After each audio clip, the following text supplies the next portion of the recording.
Hello everyone, welcome to the Redmen TV. I'm Ste, joined by Lewis Arsenal, aka Good Sport Review. There you go, down there. There's his for those watching, there's his Twitter handle, magnificent.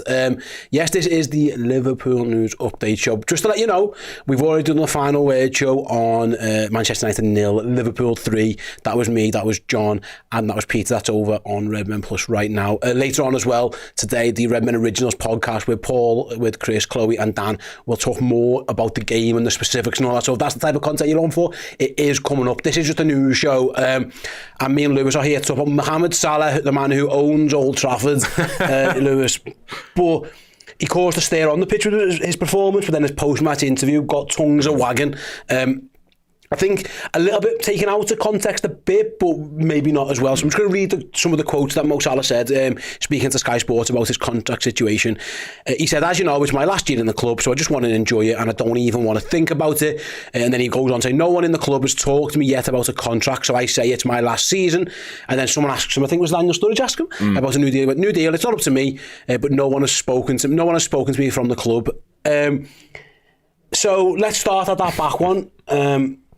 That to me is the surprise. Yeah. Nobody has even approached. I mean, he has no one spoken to me. Nobody's spoken to his agent. He can be technical about it, but there's been no contact between Liverpool and Mohamed Salah. So he's got every right to say, "Well, I must be going then because no one's offered me a contract." So are you surprised that we're in now September 1st and these conversations haven't happened yet? I kind of am, but at the same time, I mean, I've seen things today that are saying that we wanted to get out the transfer window before opening the conversations with him. Yeah, but he's not said anything wrong. Do you know what I mean? Like, there were people saying, "Well, that's it. He's confirmed this is last year." To him, it is. He's in his last year of his contract. He doesn't know what's going on, and I am a bit surprised that they've not sort of given the preamble to him, saying, "Look, we're going to go into contract discussions at this date, or this is the plan." But at the same time, I can understand the rationale for getting through the transfer window and then evaluating what the options are. Because we've seen FSG in the past, or not even FSG, sorry, just Liverpool in general, where players do get to a certain age, you do have to consider the wage, you do have to consider moving forward. And I'm a bit surprised by it, but at the same time, I'm not. I'm sort of neutral, on the fence with this one. I suppose I think Fabrizio Romano reported, I think it came from there, was like Liverpool's focus was on the transfer window, and now they're out the transfer window, they can make decisions. I guess, Lewis, it could have been. They've said that we're going to be opportunistic, and I don't know if this is the case, but if the option came up to sign, say, an Anthony Gordon, which was there, or, Kvaratskhelia, or whoever it was, and they were going to spend under £1 million on someone, then maybe that would influence what they're going to do with these contracts. Now that we're here, I'm just looking at it potentially from it. I'm thinking why the conversations haven't happened, unless they just don't want Mo Salah, which I don't think is going to happen. No. Do you think maybe they were looking at who we get in, who we don't get in, and then work it on a case by case? Because they're not going to go and spend £100 million on a winger if they can, and then keep most. It just wouldn't make sense. So maybe that's it. I don't know. It's like you said, that we don't know, and there'll be people making the argument of, well, actually, we've just signed a right winger. We've just signed Chiesa. So is that a sort of the club giving an indicator that we're considering that position moving forward? Maybe. Liverpool would be absolutely foolish to say, well, we don't need Salah anymore. We saw yesterday, we've seen all season, he scored in each of the 3 games. He is the best right winger in Premier League history. He's one of the best players in Liverpool history. Any world where the club say, we don't need him anymore, is completely wrong. We still do, but at the same time, I can understand the club's rationale for, you've got to consider the future. We saw what we've done with Mamardashvili, where we're being proactive, not reactive to Alisson's future situation. Maybe the club does need to start doing that with Salah, and if that's the rationale for the Chiesa deal, for holding off on contract discussions and their plan for the future, then that's absolutely fine. I don't want to be in a situation like Arsenal have been in the past, where they're losing Sanchez, Ozil, all these key players, and then you're in a scramble and you spend 80-90 million on someone who can come in and replace them. Yeah, exactly. So it makes complete sense if the club are putting contingencies in place, and if they're going to start conversations with them now that we're out the window, see where we go. I've got no problem with that. Luke asked a good question. He says, do you reckon the decision was either buy a player or get the contracts done? And I'll answer that one first, if you don't mind. Would be, I don't know. I don't think it was either or, but I definitely think there's a conversation around, like, there will be a wage budget that Liverpool have, and therefore you've got to take into account what happens in the summer. So now they lost Thiago, they lost Matip, for example, they lost a few of the lads who've been out on loan. So I don't know what the situation was in terms of who was paying their wages, but that's also, at the time, Vandenberg, there was no guarantee Vandenberg, Carvalho, blah, blah, blah, we're all going to, Bobby Clark, we're going to leave. There was loan deals where they had to work out wages. It might be, and again, I'm just speculating here, Lewis. They just needed to know where they were at budget-wise, and now they know, well, we've got, this is how much we're allowed to spend on the wages. Well, we PSR allows us, the owners allow us to, whatever. Here's what we've got so far, so there's this gap left. It could be as simple as that. No, you're absolutely right. And we have to consider as well that last time Salah signed a contract, we broke the wage structure doing that. So we're going to have to give him more money, or we're going to have to then give other people more money to catch up with it. And you find yourself in a situation like Man United, not saying we're at that point anywhere near yet, but they give astronomical wages to virtually every player, and then you find it hard to get them off the books in the future. We do need to just consider that we are in limitations of what we can and can't spend in terms of wages. Yeah, people will say, well, we offered 60 million for Zubimendi, that didn't go anywhere, so we've got money spare, but it's not as black and white as, it's not Football Manager. We've saved 50 million here, we can use that for this and that. Like, we don't know what goes on behind the scenes. Maybe they don't want to offer him more money, maybe he doesn't want more money, but the club is still saying, well, it's still X amount of money for how many years is he going to be there? 3, 4? So yeah, there's a lot of different behind the scenes thing about it, and I don't think we've heard anything yet, because that's the right thing to do. We don't need to be hearing the ins and outs of this contract situation, I don't think. I agree with that. I go back to the first question. No, I am shocked that, again, and I will take Mo Salah at his word. He always comes across as, I've got no reason to doubt Mo Salah. Yeah. That it hasn't even, the conversations haven't even started. Liverpool now have got, they've got till the end, of course, they've got till the end of the year to figure out this in terms of potentially, but come January 1st, Mo Salah can be speaking to teams abroad. He can be doing, so, and I imagine if he leaves Liverpool, I might be wrong, I hope that this is the case, by the way, he isn't staying in England, because that'd be horrendous. I don't think you can sign a pre-contract in the league. No, that's what I'm saying. So, that's what I'm saying. So, there's a chance that Mo Salah's next club can tie him down in January. You know what I mean? So September, October, like 4 months to get such a complex deal done. Now, again, I do clarify, it can go beyond January, because last time it went right towards the summer. Yeah. We know that can happen, but again, if Liverpool's preference, and let's assume for now, is that they want to try and keep Mohamed Salah, because why wouldn't they? Look how good he still is. Again, I've been saying for a while, talking about Mohamed Salah's demise was very premature. Mo Salah is still one of the best players on the planet, and he's proven it again.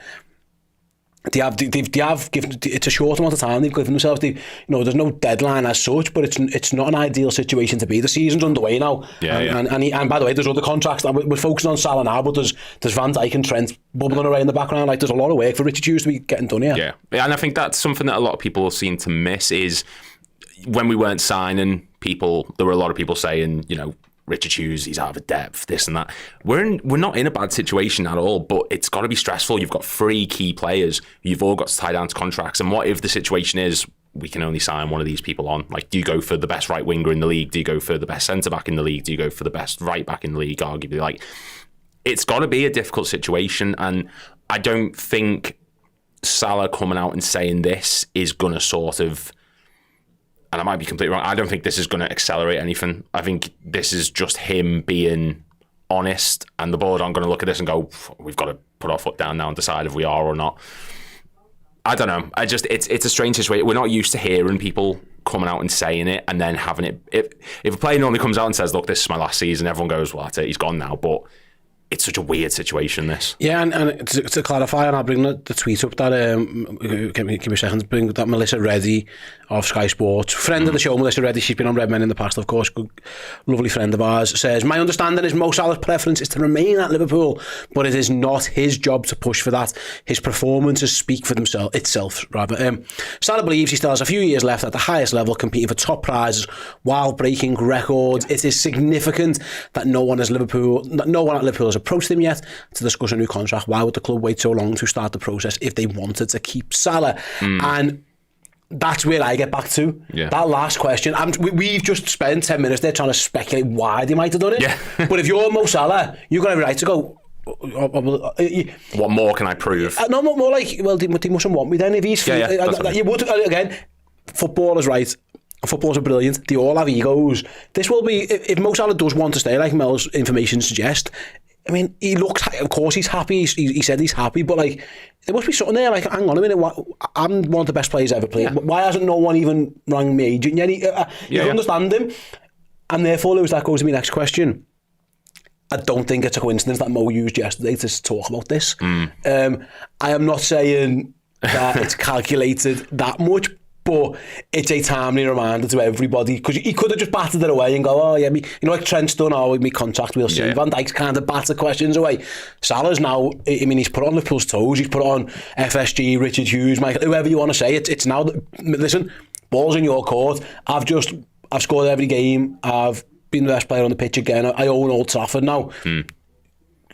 I mean, can I ask a question that, do you think that means he's more eager to stay out of the free because he's the one saying what's going on, like he's pushing for the answers? It's a good question. I think, I will believe Mel Reddy. I heard Jamie Carragher speak yesterday, and he said, like, he's too good to go to Saudi Arabia, and his mentality doesn't suggest someone who's going to go and cash in now. There will be a financial aspect, of course there will. He's one of the best players on the planet, and he'll want to be compensated as much. My general, and maybe I'm just glass half full or free quarter, my understanding or my guess is they all want to stay, but the numbers have got to be right, and they're free world-class players at different stages of their contracts. I always look at it this way: how much is it going to cost Liverpool in transfer fees plus wages to replace them all? Doing that in one window, it can't happen. No. So if you want to let one go, maybe, and replace one, I don't know. Even then, I'd be risky, because I think these are three of our best players. Yeah. But I think you're right.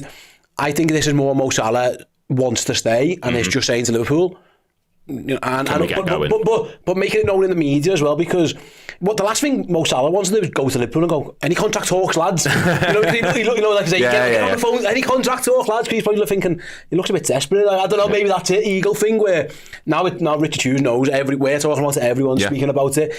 Ball's in your court. Yeah. And he's done it. He's done it after one of the biggest games of the season as well, where he's just put on an arguably man of the match performance. All eyes are on him anyway. And yet the ball is in Liverpool's court right now to extend. And I'm pretty sure everyone, or the majority of the fan base, will say, look, you've got to keep Salah, because take age out of this equation, because he's some sort of machine. He's in his 30s and he looks like that and he moves like that and he can play like no one else can in that position in this league. He's otherworldly. Forget money. I think at a certain point, players sort of, like Gerrard, for example, I think it gets to a point where money doesn't matter. Money, you can't buy him for any amount of money. He's transcended that. It's purely, we just want him to stay at this club because he's such an icon for this club. And he's very much, you've got to give him credit as well for the fact that he's worked with Klopp for so long, a man who was able to get the best out of him. And he's seamlessly transitioned into this slot system, and he's excelling, I think, pretty much a lot of everyone's expectations. I think anyone thought he was going to come into these first three games, come out with 4 assists, 3 goals, something daft like that. Like, yeah, the club just needs to, it's in their court. They're the ones who need to open these discussions for him. I am all for keeping Mo Salah. Maybe a year and a bit ago, when that rumoured price was coming around 150, 200 million, you're like, maybe. But now he needs to just stay at this club for as long as we possibly can while he's performing. Absolutely. We had a comment here actually from Baldwin, who says FSG are just being stingy, give them the new contract. It's interesting because actually I understand that there's a lot of frustration around the ownership and transfers, and I completely get it. I think we'd all agree Liverpool, we should want our players to Liverpool transfers and get more players. When it comes to wages, actually, Lewis, Liverpool are always towards the top. As it stands, again, according to FBref, Big 5 European leagues at the moment in time, it says Liverpool are the 9th highest spenders in the world at the moment in terms of what their salary according to this. And by the way, they have just lost Matip and Thiago, so that's probably why they've fallen down a little bit, and they brought just Chiesa in, so they were high until then. They have shown that they are willing to spend on wages a lot. I think they've identified wage spend equals success, and it looks like, again, given what they've done in the past with wages, there's definitely room. So I don't know if it's being stingy. I wonder if it's more for example, I've got no doubt they want to keep Trent, and they're doing the world. Is it with Salah and Van Dijk? Is it just the age thing? I don't know, because I disagree. I don't think we've ever been stingy on wages. In fact, Liverpool have quite often been one of the highest wage spenders. Look, there's a difference between being on high wages, like we've seen with United, where it's a big name player, bring them in high wage, And there's a difference between that and earning it. And all those players in the team have earned the wages they're on. We're not throwing contracts out left, right, and centre and upping the wages by 100 grand every other year or something. We're calculated with it. And Van Dijk and Salah are reaching that age where you do have to start considering, look, we do need to eventually move on. And the wages are going to play a factor in that because of the age they're at. We don't throw money around willy-nilly, and in the transfer market maybe we do just a little bit more to bring people in, but in terms of contracts you don't hear a player coming out and saying I want more money. You don't hear many players for Liverpool who get into contract disputes like you see at other clubs like Chelsea and United, etc. It's well organised in the back, and wages are never something that I'm stressing about for this club. I never think someone needs to be on exponentially more or someone's on way too much, because anyone who's on a high contract at this club has earned the right to be on that money. Yeah, like I say, Liverpool do pay wages. It's again, I think they were fifth highest wage payers at one point. Like I say, they're ninth now. It's come down a little bit, but again, the two of their big earners did just leave the footy club, and again, there is room there for this kind of stuff to happen. The question, I suppose, Lewis, then moving on, is what you do, because again, to reference Jamie Carragher, the thing with contracts is you want to reward past performance, but you want to pay them for the generation of the contract, what they're worth for that contract. Last year, when he had a little bit of an injury and things were going a little bit sideways for Mo Salah, you could argue, oh, has he lost a little bit? Where is he at? Where is he? Yeah. He's 32 years old. He looks like he could play top-level football. The way he looks after himself, the way his game... I mean, he might have to adapt a little bit. Maybe he doesn't run as much, and I understand that he's in his 30s, but I personally would have no... If they said Liverpool, Mo Salah, same wage or even a little bit more for 2 or 3 years, I've got no doubt that Mo Salah will still be a great world-class player when he's 35. Have you got any doubts about that at all? No, absolutely not. Like you said perfectly. Look, some players can have that longevity in their career, and Ronaldo's a prime example of someone who, he's gone to Saudi now, whatever, but just before that he came back to the Premier League, was playing at a very high level, he maintained himself well. Salah's in that bracket. There's a reason why he's compared to the best players in the world, and there's a reason why he is, and I said it before, I say again, the best right winger in Premier League history, because he looks after himself, he's well maintained, he plays in a system which gets the best out of him. And I have absolutely no doubts that he's playing better now at 32 than some players do in their prime. I have no doubt that if we extend this contract by another 2-3 years, maybe you'll see a small dip, which just happens naturally, but his dipped form is still better than most players in this league. So for me, I've got no doubts on extending his contract. Yeah, absolutely. You've got a super chat from Will who says, Mo, Trent and Virgil all need new contracts, no question. I go along with that. It'll just depend on how long the contract length is and stuff like that. I think... Which one are you giving a contract more to? Trent's got to be priority one. Yeah. That's pure down to age. Yeah. And then the other two are both fantastic. I want all three of them to stay. Again, I think they can all perform at high levels for a little bit. And then the issue we've got, Lewis, at the moment is because, and I think this is partly down to change of sporting directors and then change of manager. Like, these conversations should have been happening a year ago, or maybe, and then if Jürgen comes out in November and tells FSG, I'm off, it's hard to then do contracts, because I think everyone's waiting to see what's next, who's the new manager going to be. I think players probably would want to wait and see who the new manager's going to be. If you hire fucking Roy Hodgson again, well, you know what I mean? Like, so all these things make sense, but because we're in this mess now, we haven't got replacements, so you have to sign them. For example, if this was Alisson, I would be moving heaven and earth to keep Alisson. Yeah. But the worst case option is, well, you've just signed Mamadashvili and you've got Keith Kelleher, and you'll have a very good goalkeeper. You won't be as good, but you'll have no one. You'll have someone. I understand the Chiesa argument to an extent, but we don't know what he is. Centre-back, Liverpool would have to go and spend a lot of money to replace Virgil. They don't have the succession plan in place for those moves yet. Actually, you could argue with Trent they have, with Conor Bradley. Yeah.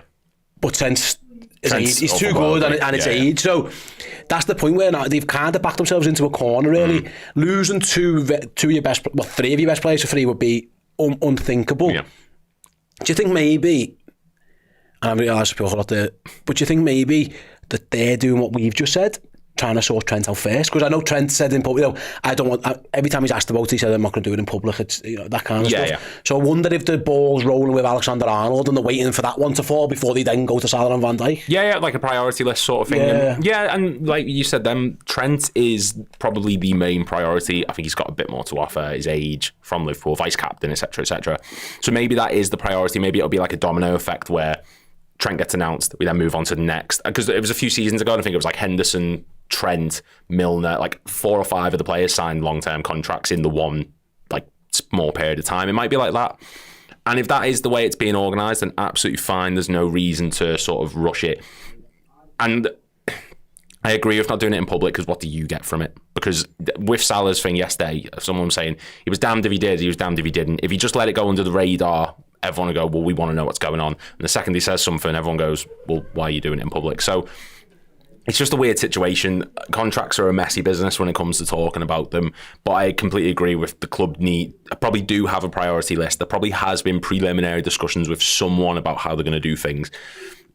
And of the 3, Salah's probably second in the queue, I suppose. We're just going to have to in terms of age, yeah. Sure, yeah. But it's a will without him at this moment in time. It isn't worth thinking about. To wrap it up, then, it was interesting because the guy when you first, again, I was live actually on YouTube when Mo was speaking to Sky Sports, and I just got, oh my God, have you just seen Mo Salah, what he said? And I was like, I've got no idea. People were typing it into context for me, and it was like, Mo Salah's just confirmed he's leaving. Mo Salah said he's off, and I was like, oh shit, okay, what have I missed? I then go back and watch it, and it added context to it. It's different than reading it in text. The Guardian here, for example, this is, I'm just going to get the writer's name, this is Jamie Jackson, who reports for The Guardian. He said that Mohamed Salah issues contract plea to Liverpool.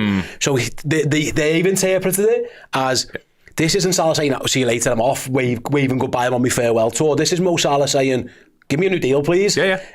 Which of those have you read it as? That one. Look, what he said, and like I said before, he's not said this is definitely it.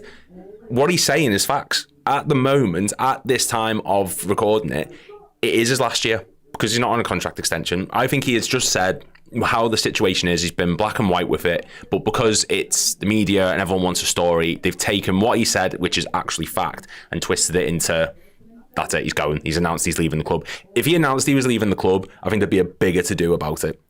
Everyone would be breaking down. There'd be huge news stories blazing about it.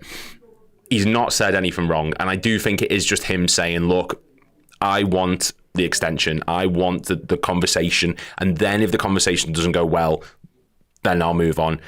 But he's not had the initial chat. He just wants to know where he stands, and this is just him basically using the forum after one of the biggest games of the season, after he's just been terrific in that match. This was his ground to say, come and get me. Yeah, Imran says here in the YouTube chat, therefore it was Mo saying to the club, "Everyone offer me a contract, I want to stay." Yeah. I asked our Discord users as well for their thoughts on the situation. Smudge says, I think he's just putting the ball in FSG's hands, offer me the contract and we'll see what's going on. I think that's, I think I'd agree with that one as well. Tom says, it's very simple, he's still the best player in the Premier League, he's showing no signs of decline, if anything he's being more complete, offer him a new one. Yeah. So far we're very much in agreement. John says it's likely we delay contract talks because he had a lot of other work to do, even though he didn't do too much in the end. Salah's the best winger in the Premier League. You sign Salah and you don't worry twice about it. I'll go along with that. Zen Devro says to me, it looks like he's laying down the gauntlet to FSG. Do you think, again, I don't know, maybe I'm cynical. I think that is true. Yeah. I don't think Mo Salah's just answering a question. I think he knows when he speaks. People listen. He's been on the cover of Time magazine. Yeah. He's one of the biggest recognised people on the planet. When Mo Salah speaks, people listen. It's why he doesn't speak much. And when he does speak, he tries to use his voice. That's why I agree with that one a little bit. Zendevro's comment of, I took it as that as well. I took it as him saying, I'm going to speak about it and you're going to be asked a lot about it. The manager's asked about it in his press coming straight away. Where are you talking about it? Am I too cynical? I'm taking it as that was Mo Salah doing exactly that, going out, there's your corner, it's on your toes. No, you are right. And like I said, I think it is just him saying, look, I want to stay, but at the same time he's saying to them, look, you've seen what I've done today. I've just made United look like fools all match at Old Trafford. I can go somewhere where I'm going to play top level football still. It's on you to make this happen. And I think he's earned that. No player is bigger than the club, but I think Salah's earned the right to be able to say, look, you've got to come get me because I'm one of the best players in the history of this league and this club and this country. It's on you to make me want to stay here. You need to open these chats, and we absolutely do. And Salah you've also got to think as well, we sign him to a contract and it does get to a point where maybe he starts to dip. And this is not me being, we have to sign players to sell them. But who's to say that someone doesn't come in the future with another 150 mil? At any point, if Liverpool want to get out of this contract, Michael Edwards gets on the phone to Saudi Arabia and goes, lads, Mo Salah's It's the detonate button. Yeah, it'll always be, if Liverpool ever want to get out, if they you know what, his legs are starting to go a little bit. There's a world over there with bags full of money where he can go and earn a fortune. And he'll know himself if he starts declining. So I agree, it's a no-brainer to me. It's a good, Auto Tomato, nice name, says, we have to be honest here though, it's shocking that these contracts haven't been sorted. They have left themselves, Lewis, like they have. 3 of the best. I think if you rank Liverpool's best 3 players, there's a very good chance it's Salah, Trent and Virgil. Alisson's definitely in the mix and of course as well. But 3 of our best players are out of contract in less than a year's time. They have left themselves. It's poor that we've got here for. And again, I understand managers leaving, sporting directors changing, blah, blah, blah. But, there's no way, you can't sugarcoat it. It's stupid and ridiculous. No, you're absolutely right. And do you know what else I find really weird about it, just to come off Mo for a second, is Van Dijk got made the captain last year, and they knew full well his contract's up at the end of this year. Trent gets made vice captain, his contract's up at the end of next year. So for me, I think when I know it was a Klopp decision, it was a club decision as well, but when they got made captain and vice captain, that's when you needed to start considering their future, because that's you saying to them, look, you're the leader of this dressing room, you're the leader of this club, we want you here long term. That should have been the time to start the preliminary discussions, not give them it for one season. Klopp goes, and then we're in this situation like compared before to Arsenal, where all their star players were leaving on frees. You don't want to be in that situation, and they should have started these a long time ago, but unfortunately they haven't. If the window had gone differently and we maybe signed another centre-back, maybe, hindsight's 2020, but maybe people would have been a bit more, okay, we can see what the plan is here. You're right. Alex says, he's direct this to me, but I will let Lewis answer it as well. If it was up to you, how long a contract would you offer Mo? I would be looking at 2 to 3 years personally. I would offer Mo either of those. If you could get him to sign a 2-year deal, I think from the club's point of view, I think that's probably what the club would like, just to, again, make sure there isn't no signs of any decline coming in a couple of years' time or whatever. If you're Mo Salah, you go, I want 3 years, and Liverpool, if you're Liverpool, say yeah. It depends what everyone wants, but I would be completely comfortable with either of those. Would you? You just can't do the whole 1 year extension, as long as it's not that, because you'll just end up in a situation where the money's going up and up and up. He has a world-class season, you're going to have to give him like an extra 100 grand or something ridiculous like that. So I think, 32, when's he turn 33? Is it this year or? I can't tell you. Because I think you've got to consider he'll be 36 or 37 like when the contract ends. I think 2 years is probably the best. Give us enough time just to sort. He turns 33 in June, so at the end of the season. So this he's not long. So he'll be going into next year in his age 33 season. So let's say Eve says, you've just answered your own question, or the transition of managers and teams has obviously affected the decisions. I agree.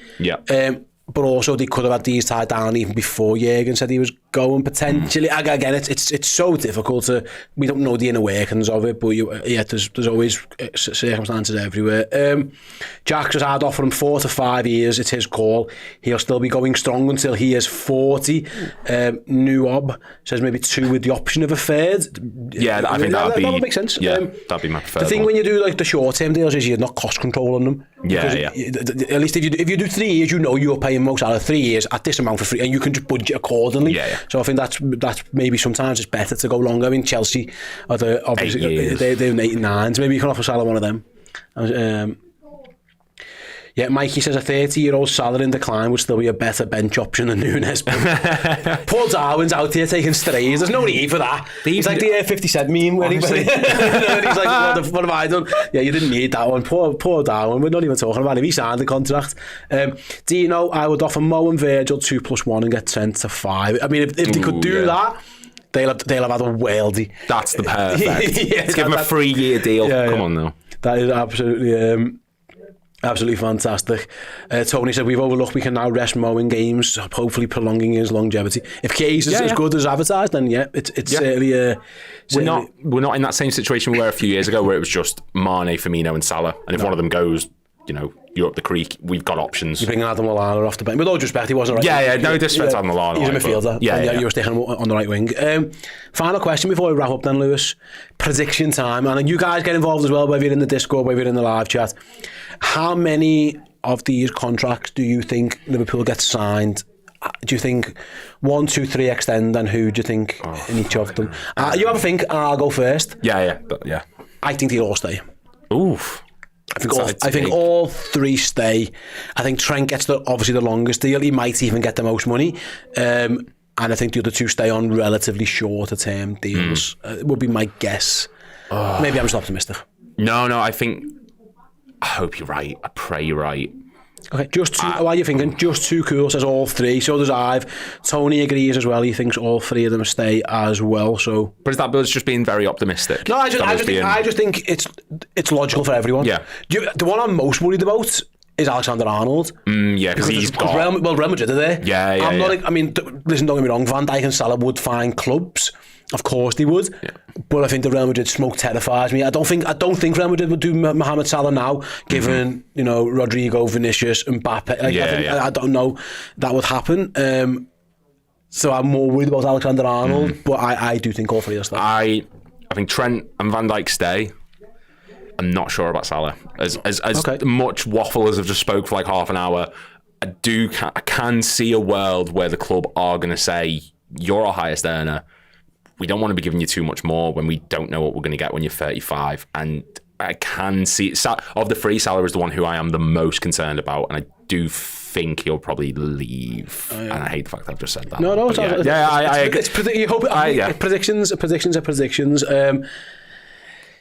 We'll see how it all pans out. But thanks very much for coming in. It was an interesting topic of conversation to speak about. Like I say, let us know your thoughts, guys. Use the comment section. Get in touch with us on social media. What are your thoughts on Mohamed Salah, this whole situation? Who of all the 3 as well? Let's play a prediction game in the comments.